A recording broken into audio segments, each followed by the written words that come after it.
Hello and welcome. You're watching NewsX and I'm Thomas Porteus. Today we are going to discuss the key updates into the Israel-Gaza ceasefire.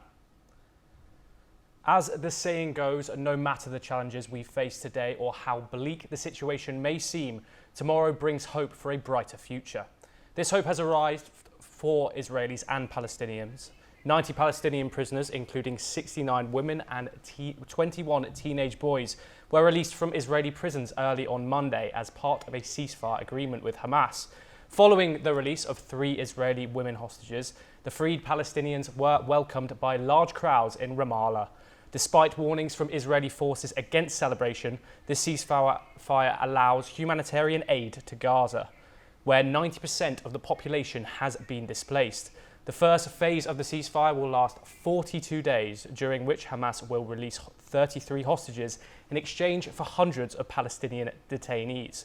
The future phases will include further exchanges and discussions on Gaza's governance and reconstruction amid extensive destruction.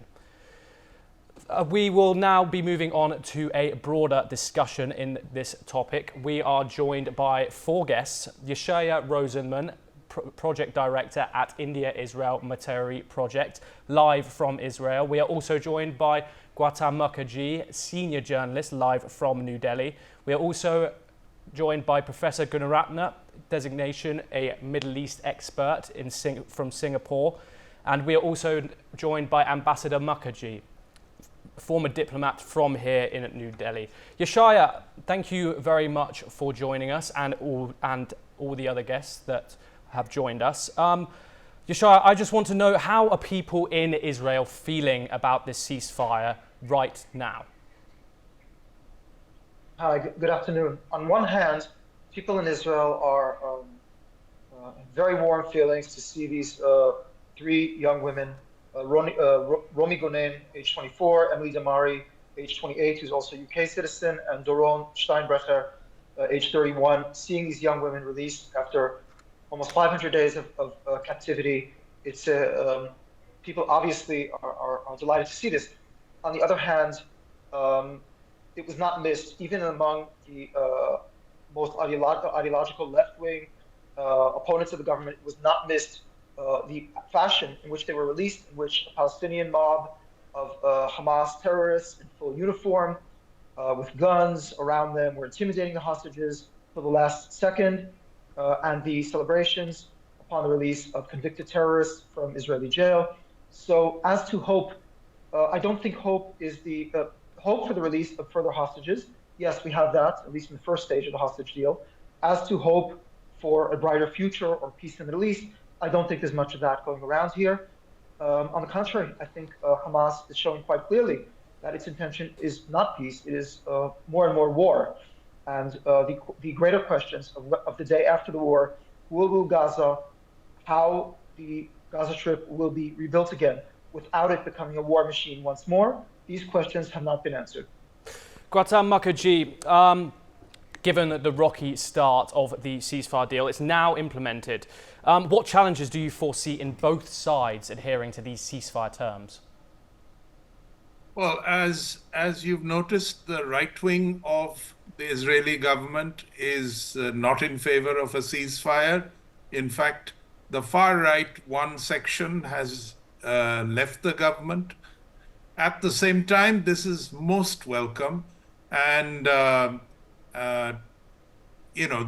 will be about 30 Israelis released by the Hamas and 100 Palestinians released by Israel.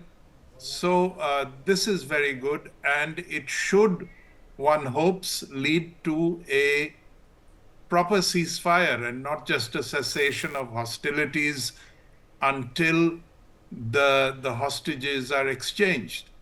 As Yeshaya just said, there are many questions as to the future, and that is always the case unless a final sort of settlement is effected. As I said before on this channel and in your earlier programs, the Abrahamic Accords show some promise of offering a platform of several moderate Middle Eastern countries, particularly Saudi Arabia, the UAE, who can broker a more lasting settlement. You know, people are allergic to the idea of the two-state solution. Whenever anybody, including me, says that, 3-4 of the other panelists rear back in horror and say, no, that's been tried and failed, and it's not acceptable to the Israelis. If that is so, then what? Something has to come about on a diplomatic basis that can work for both the Palestinians and the Israelis. Professor Gunaratne, I want to ask you, is this, following up on that, do you think this is a meaning step towards peace, possibly a two-step solution, or is it just a temporary pause in hostilities? It is a very temporary measure because the strategic interests of Israel is to eliminate any threat to Israel from its immediate neighborhood. Hamas at this point is reviving, reconstituting, recuperating. So as long as Hamas gets another opportunity, they will mount another attack. For Hamas, it does not matter whether the Gaza will once again be reoccupied by Israel. What it wants to do is it wants to constantly and continuously fight. This is the mentality of Hamas. But certainly at this point, Hamas knows that it is under pressure. Its patrons are under pressure. And because of that, Hamas has agreed to a three-phased strategy. And the first phase of it is to release 33 of the hostages. They will not release everyone because they know the moment that is done, the Israeli forces will come back to Gaza and eliminate Hamas. Ambassador Mukherjee, I wanted to move on to you now. We are going to see today the inauguration of Donald Trump. How may he react differently to a Joe Biden if a Hamas or Israel were to violate one of these ceasefire terms? Well, I think we all know what he had said earlier. He had said that all hell will break loose if there is no ceasefire on the day of his inauguration. So unless you want to call him an Indian astrologer, I would say that he's amazingly effective in achieving his means by speaking in this manner. It's a calculated combination which he has used even in his first presidency to put pressure to get what he wants. In this particular case, it must also be remembered that while there is great sympathy for the manner in which the hostages were taken, women raped, children killed, etc., what followed thereafter, which was the efforts by the Israeli government to eliminate Hamas, resulted in a horrifying slaughter on the other side of Palestinian women and children, which turned the tide of sympathy globally away from Israel and towards Palestinians, which was not what the Israelis wanted, but which is an inevitable outcome when the media is there and placing these horrific photos on a daily basis on our television screens. In fact, India was one of the very few countries which did not get swayed by these photographs, and the sympathy for Israel remains very strong in India. That being said, clearly, unless there is a long-term solution, there is, as Gautam said, a two-state solution, which is anathema to the Israeli right and which is anathema to Netanyahu. This will continue, and I have to tell my Israeli colleague who's on the panel that Netanyahu is accused by many people, including in Israel, of deliberately weakening the Palestinian Authority and strengthening Hamas so that the Palestinians would be perpetually in disaccord with each other. But what happened was the Palestinian Authority got weakened, Hamas got strengthened and emboldened, emboldened enough to attack Israel. So I think that it was a great strategic miscalculation on the part of Netanyahu to adopt that strategy. Moreover, as has been pointed out many times by experts, including on this panel, it is impossible to eliminate Hamas unless you eliminate the genuine grievance of the Palestinian people, which is the two-state solution. You eliminate Hamas today, and tomorrow another Hamas will spring up. It's because the root cause has not been eliminated. So what is required is a solution where the root cause is eliminated and both sides can live in peace and tranquility and allow the region to develop for both of them, for both sides, while recognizing Israel's core security interests. Yeshaya, I just wanted to ask you about the Ben-Gvir, the far-right Israeli minister who's resigned in protest against this ceasefire deal. Yeshaya, I hope you can tell me what's the feeling in Israel about this? Ben-Gvir, first of all, is not a popular figure. He made a career as a professional provocateur from a very young age, and then he transitioned from being a lawyer to a politician. He's not a very popular figure. If elections were held today, I don't know if he would pass the threshold. He's not a very important figure in the government. His resigning and his party is not what will topple Prime Minister Netanyahu's government. The more important ideological right-wing figure is Minister of Finance, Bezalel Smotrich. He is a far more serious parliamentarian and a strategic thinker who posts long posts on Facebook, elaborate posts outlining strategy and not just releasing provocative statements to the media. So Finance Minister Smotrich is very influential because Netanyahu needs him for the government, and he has already threatened Netanyahu that if after the first stage of the hostage deal, the war is not started once again, and Hamas is completely toppled, then he will bring down the government. So Smotrich is the one that Prime Minister Netanyahu is afraid of, and so far, if Smotrich is to be believed, he has received assurances from Prime Minister Netanyahu that is what will happen, that after the first stage, the war will commence once again, and Hamas regime will be toppled. The day after, again, nobody's even discussing. I will just mention in brief, people here mentioned the two-state solution. I don't know what the long-term status of this idea will be, of the two-state solution, but in the short-term status, since October 7th and subsequent polls for the last year and a half, the support for the two-state solution is roughly 20%, meaning it is not just the right wing that opposes the two-state solution. At this point, it is the vast majority of the Israeli public, including the left, center-left, and even ideological left-wing voters. Gautam Mukherjee, obviously the humanitarian aid and civilian impact of this war has been substantial. How has the ceasefire facilitated humanitarian aid to Gaza, and what gaps do you think remain in addressing civilian needs? For example, we've seen over 600 lorries waiting to get into Gaza today. But what gaps do remain in addressing this? Well, it's fairly enormous because Gaza has been flattened for all of the days since the war began, and the humanitarian aid and indeed the structure that is there in Gaza to distribute the humanitarian aid has also been damaged considerably. The aid trucks are just one part of it. They have been going in intermittently. It is really not terribly effective, but it is better than nothing. Having said that, what happens next? It's either you take over more and more territory and administer it as part of Israel.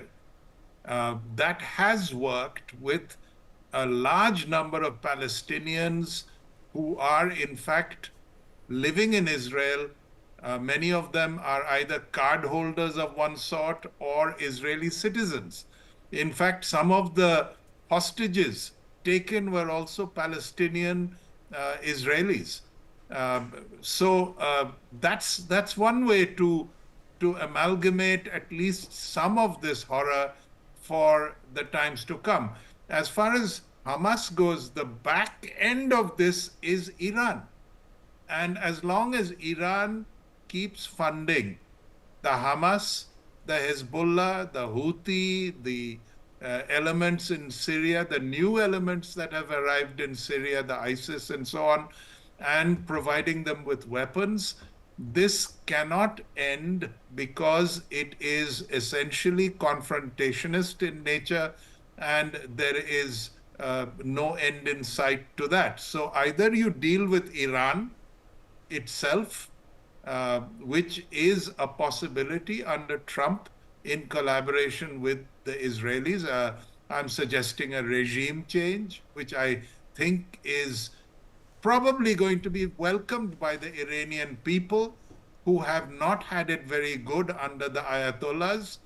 So that is, you've got to approach this from all sides, and you cannot do this localized to Gaza and arrive at anything.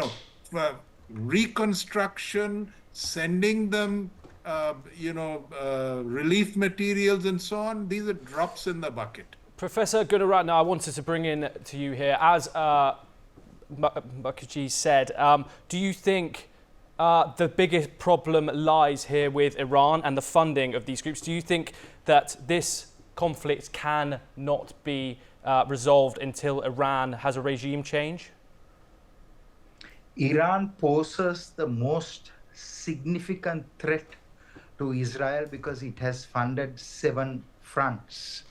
So, and Israel fully intends to attack Iran because Iran is developing a functional nuclear weapon. The United States also seek to do that.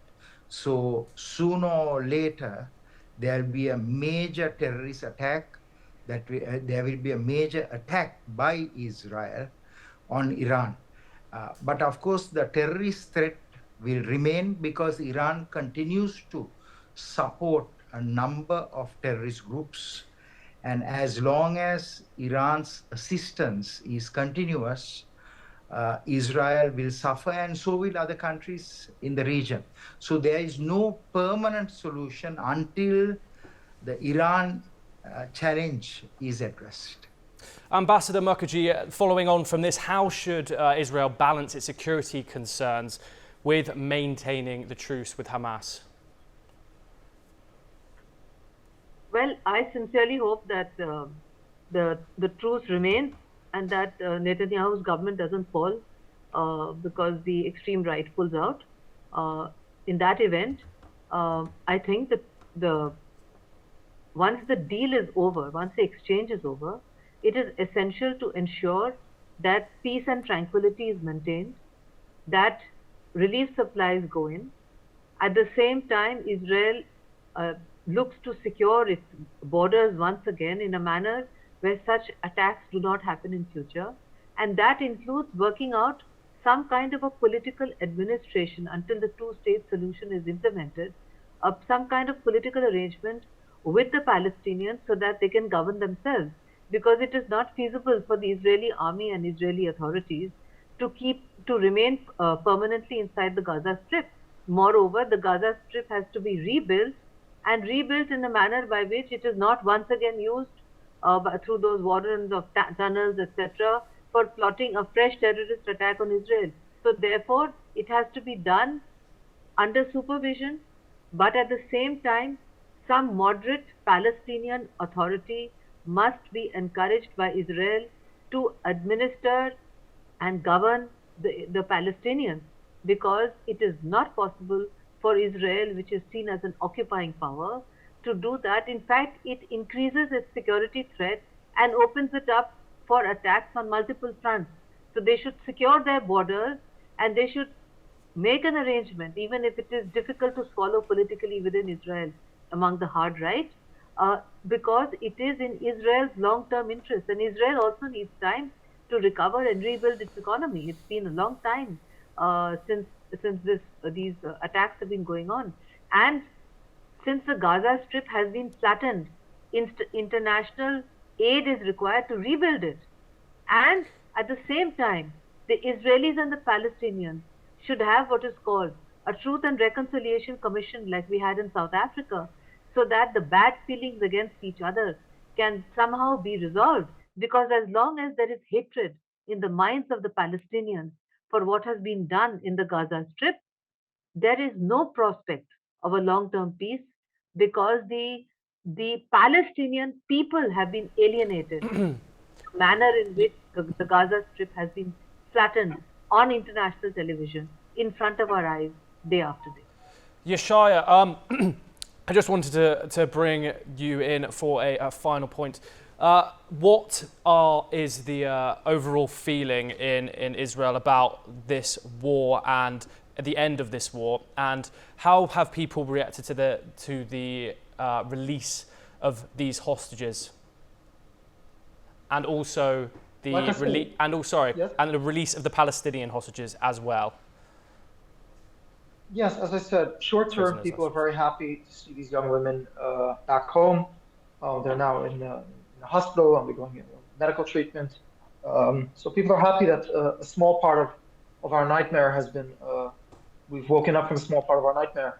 The Palestinian prisoners, I will say, as I said before, leading hard left commentators commented with great disgust at the Gazan population and the Palestinian population for supporting the most vile murderers and lionizing them as national heroes. So that did not go unnoticed. As for the war efforts, I would say the majority of the Israeli public wants Hamas toppled. They do not want a two-state solution. They want to see the war. In other words, they want this menace, the snake, killed once and for all. They want Hamas gone. While long-term war is not a solution, in short term, it very well can be a solution. War. The two-state solution is completely beyond the pale of the vast majority of Israeli public. Beyond anything they can digest, they would view it as a reward for Hamas's atrocities. And all in all, I would say that the peace efforts are not to be seen.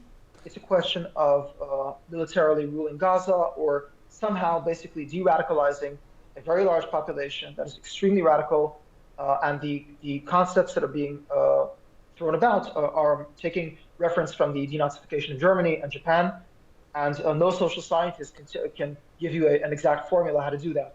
I'm very sorry, Yeshaya, I've got to cut you off. We have completely run out of time. Thank you very much for joining us, and thank you to Gautam Mukherjee, Professor Gunaratna, and Ambassador Mukherjee. Thank you very much for joining us on NewsX. We will continue to bring you more updates from the Middle East and from across the rest of the world. Thank you very much.